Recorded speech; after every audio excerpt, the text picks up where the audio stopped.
Welcome, everyone. I'm Stephen Pitalo, and this is SUMICAST, our podcast for Sumitomo Corporation of Americas. And today I'm lucky enough to be talking and hanging out with Hajime Uchiike, otherwise known as Ike. And I have known Ike for more than a decade, actually. Yes, I do. You first decided you were going to go to college. What did you decide you were going to go into? Actually, I can tell you that I didn't have a clue. It goes a little bit back to my background, but I'm a proud graduate of Ridgewood High School in New Jersey. Where again? Ridgewood, New Jersey. Ridgewood, New Jersey. In Bergen County. And at that time, I was living obviously with my family. My father was working for a Japanese company doing his foreign expat assignment.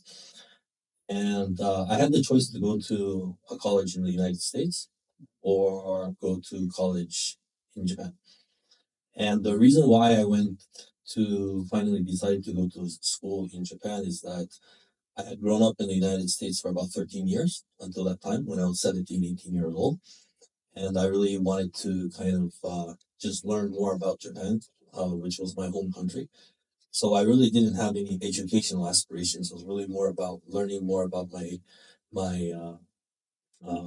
ancestry, meeting relatives, learning more about Japanese culture. Because even though I had lived in the United States for 13 years to that point, obviously I looked like Japanese. So many people would ask me about Japan. And it was very embarrassing for me that I couldn't tell the stories or answer the questions that my friends had.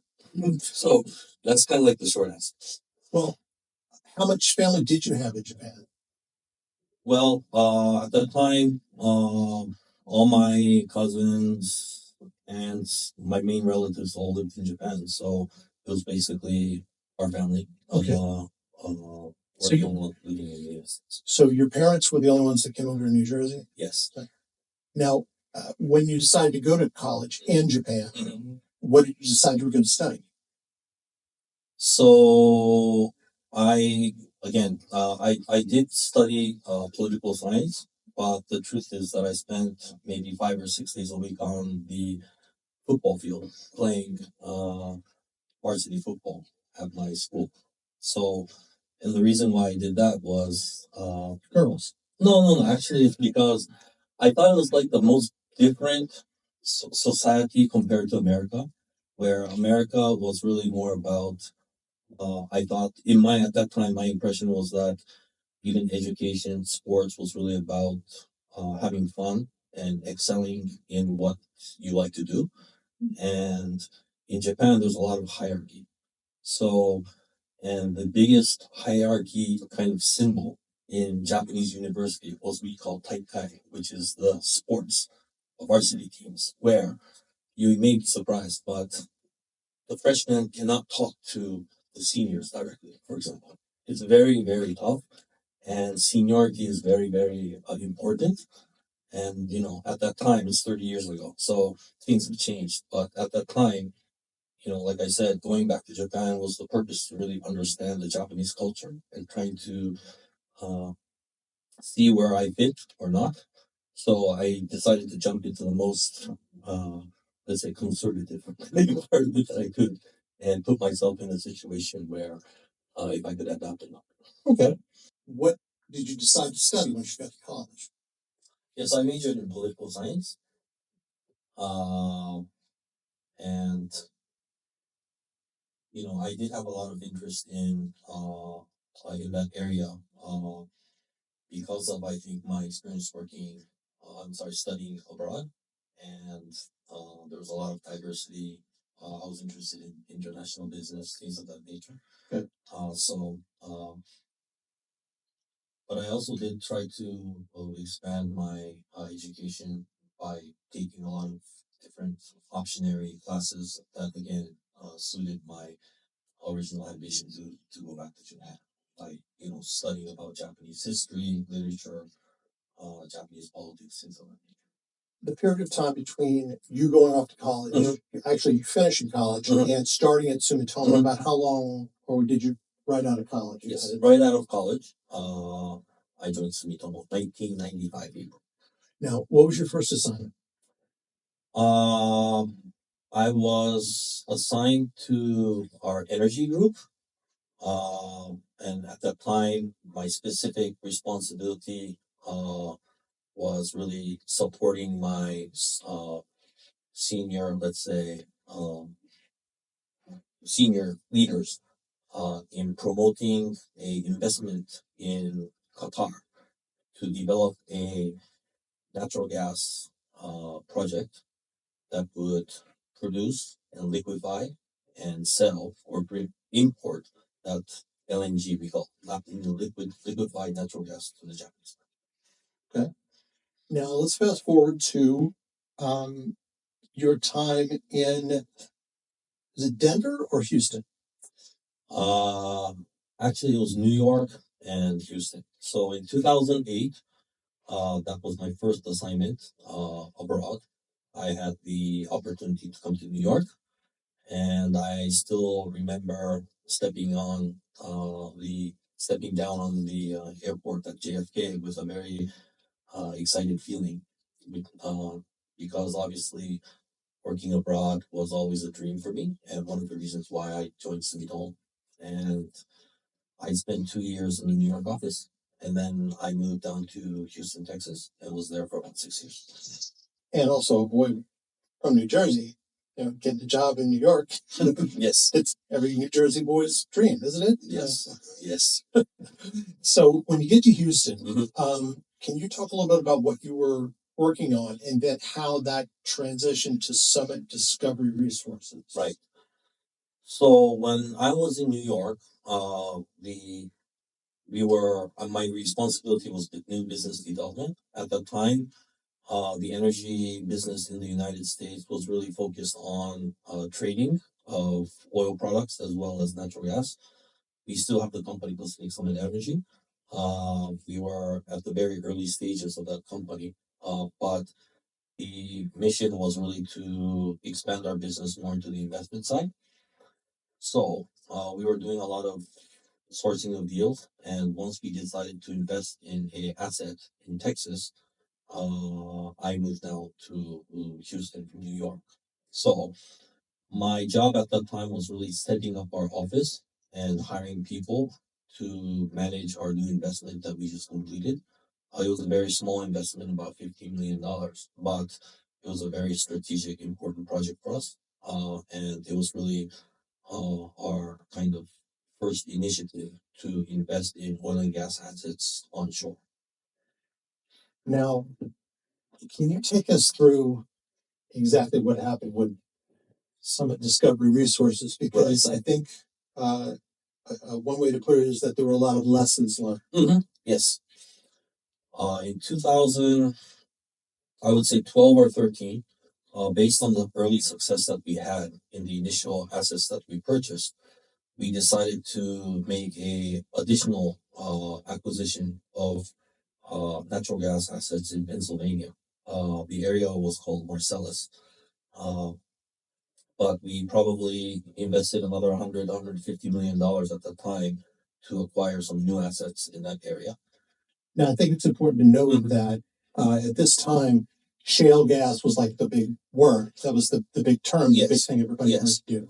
So at that time, as you point out, obviously a lot of the oil and natural gas, let's say, resources were considered to be the majority of the reserves were in Russia, Middle East, and America was one of the larger producers, but the reserves were depleting at a quite high pace, and a lot of the production was coming offshore basis.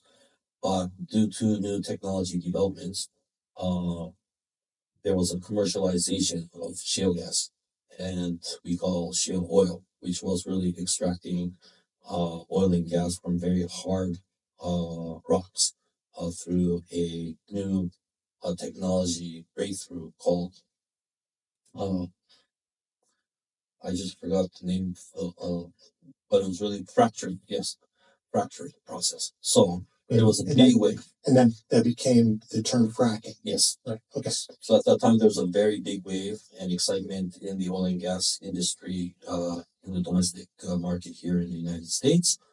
And even now, I think the influence of the ripples can be felt because we just see the new president, Trump 2.0, talk about drill, baby, drill. There's a lot of resources in America. It really impacts how foreign policy evolves. So it was a very exciting time where there was a lot of money flowing and a lot of investments going into that. And then what happened? Yes, so it was very interesting. This new technology was first commercialized in the drilling of natural gas. Obviously, it's a energy source which is in a gaseous state. It was very successful in various areas of the United States. And then there became a new wave where how can we apply this technology to liquids in terms of oil? And there were early successes, and we decided that based on our success in the at least the technology in the drilling and extracting of natural gas, we decided to partner with a company called Devon Energy at the time, which was one of the largest independent oil and gas companies in the United States, to put money and try to put that technology to work in the liquid side. So I think at the time we invested $2 billion in a asset again in Texas. $2 billion. Yes. Is this the Permian Yes. Basin? Yes. Okay. And that was I think 2014 or something like that. So Summit Discovery Resources, which really started in 2010 from a $15 million asset company. We did some follow-on investments in the 4 or 5 years that I talked about, shifted from natural gas to oil, and we became a company of maybe 60 people or so at the time, at the peak. But then the nightmare begins where too much drilling and too much success in the domestic market actually put a lot of pressure on the oil prices itself. So there was a lot more production than demand, and there was an overflow of oil in the market, and the oil markets and even natural gas prices had a pretty big drop. At the same time, when we were drilling, we didn't get the same or the original expectations in terms of our recovery of oil in terms of volumes. I would say that in certain areas we couldn't find any oil. There were some areas that we found maybe 50%, 70% of what we expected. But on average, I think the success rate or the volume that we actually were able to extract compared to what we had envisioned in our economic case was maybe 40 or 50% or so. So you had wells that Yes. were dry. Yes. Okay. Or we had a lot of wells that actually produced but were not in the commercial volumes that we expected. So there was a double whammy of prices going down versus oil to be produced. And it's a very, in a sense, very simple business. Your revenues is volume times the oil price, right? So when the oil prices drop maybe 40, 50%, and your production goes down by 40, 50%, economics don't work very well. So at that time, we had to make a very, very difficult decision to exit the majority of the acreage or the areas that we were working on. And that left us with a lot of, you know, uneconomic assets that we had to get rid of physically and from a company's perspective.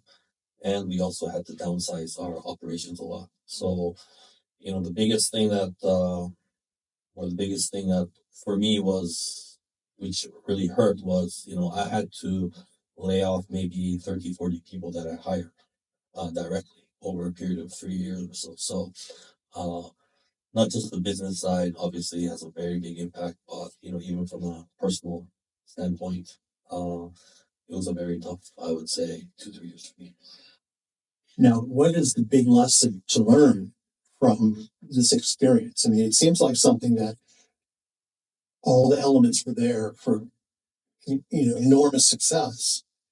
and then it just didn't happen. What was the lesson that you took away from that you said to yourself, well, I'm not going to make that mistake again?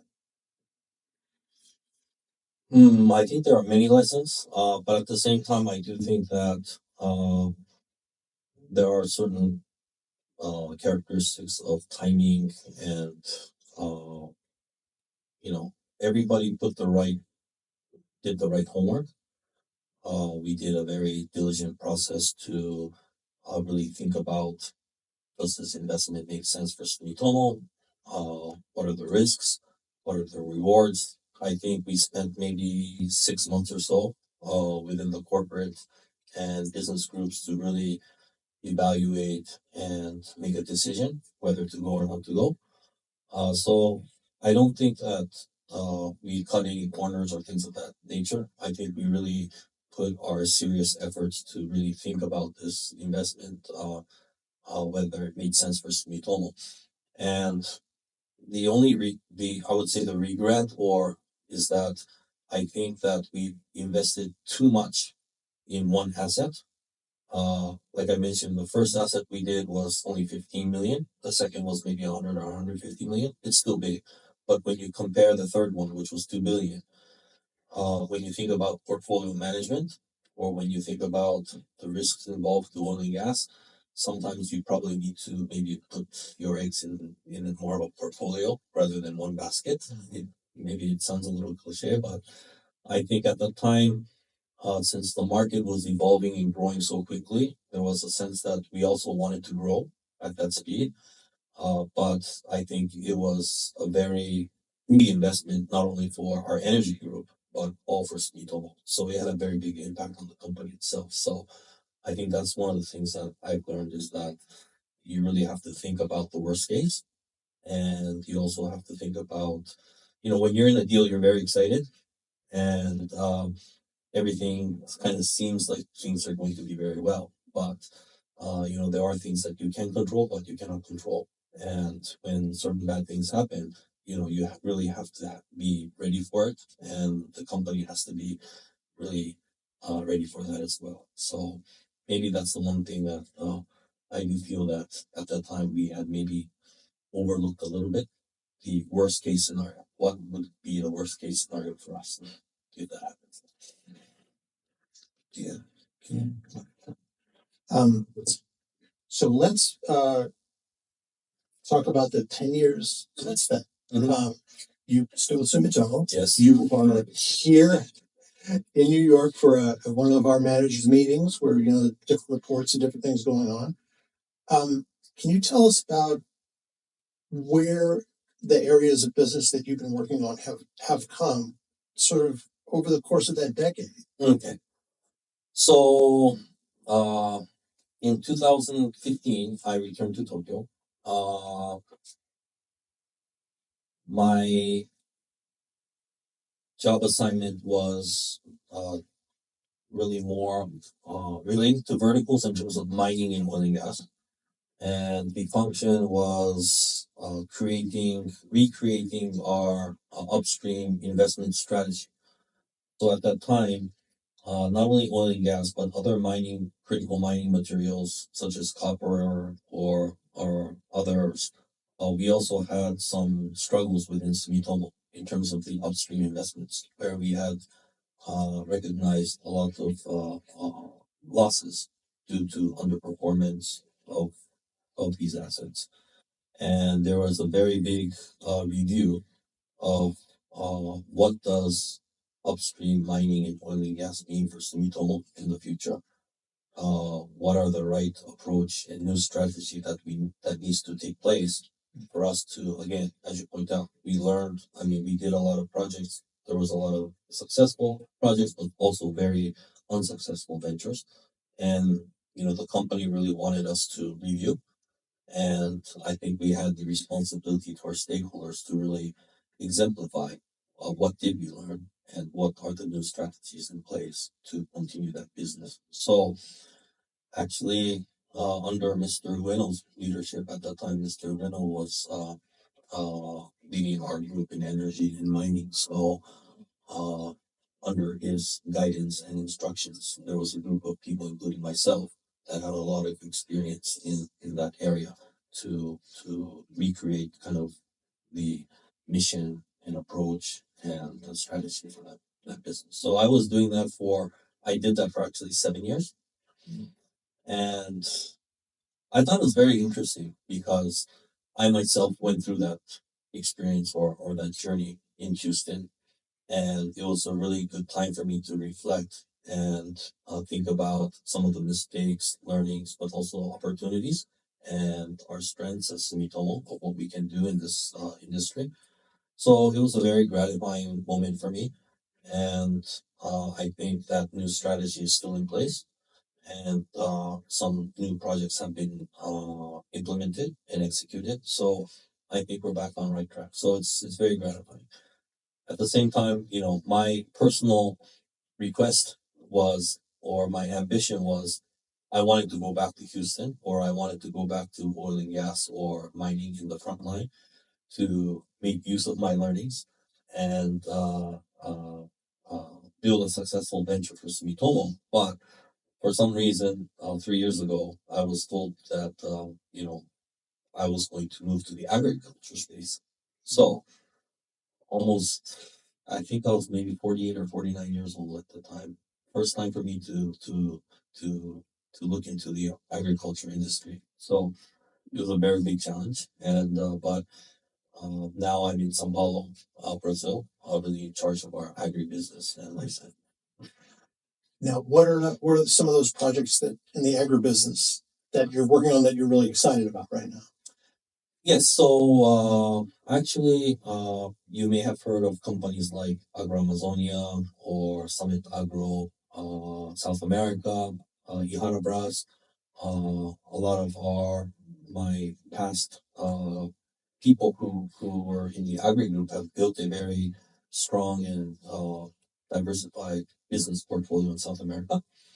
So based on that, what I'm doing right now, which excites me, is really organically growing these portfolio companies, working together with the leadership team, and also looking at new opportunities where we can build upon our strengths and our program.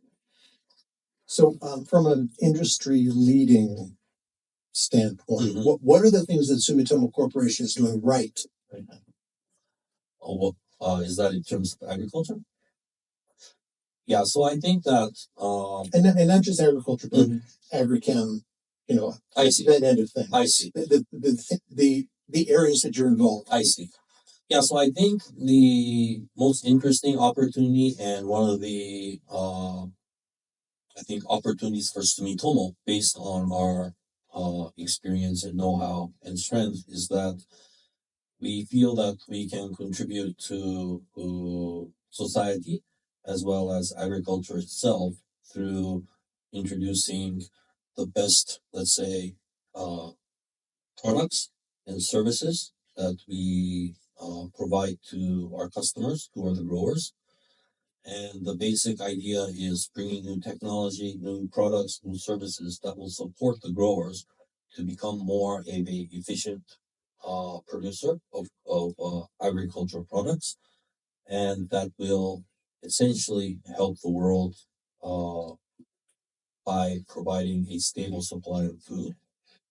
As you know, the population growth is expected quite high over the next 20, 30 years. And there's been a lot of discussions and concerns about the shortage of proteins or shortage of food as the world becomes more, let's say, uh, demand for food is becoming higher because of the population is becoming more of a middle class and people need food on the table. Okay. Tell me a little bit about living in Sao Paulo. I mean, that's got to be an interesting cultural shift. Yes, so I got to Sao Paulo last May, so it's almost a year. But I can tell you that it's been the best 10 months of my life. Uh, so spending a lot of time in the United States and Japan, but Sao Paulo is just another world. I know that you just celebrated Carnival. Yes. I think people are very kind. It's a very international, diverse city. There's a lot of people from, obviously different descendants, Europe. Uh, there's actually a very big population of Japanese people as well. But the weather, the food, and how people smile and have a lot of energy, it's just amazing. So the office is full of laughter, and it's just fun. It fits with me very well. That's great. That's great. Where do you see the areas of business that you're in, growing? There, obviously there's areas that we're doing really well at, but others that I'm sure. I mean, I understand the way that you think. You're always thinking about, well, what can we expand on this? What's an area you see expand?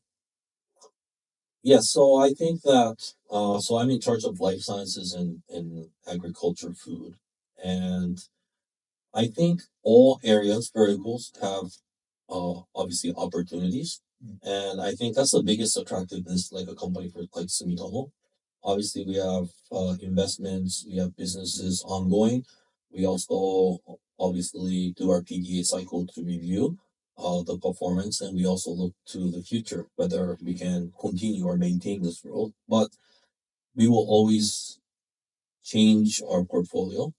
So we are always looking at new opportunities, right? So it's really managing your existing businesses and also finding a new avenue or new strategy where we can expand our strengths. And at times it will be an add-on investment, sometimes it will be recycled.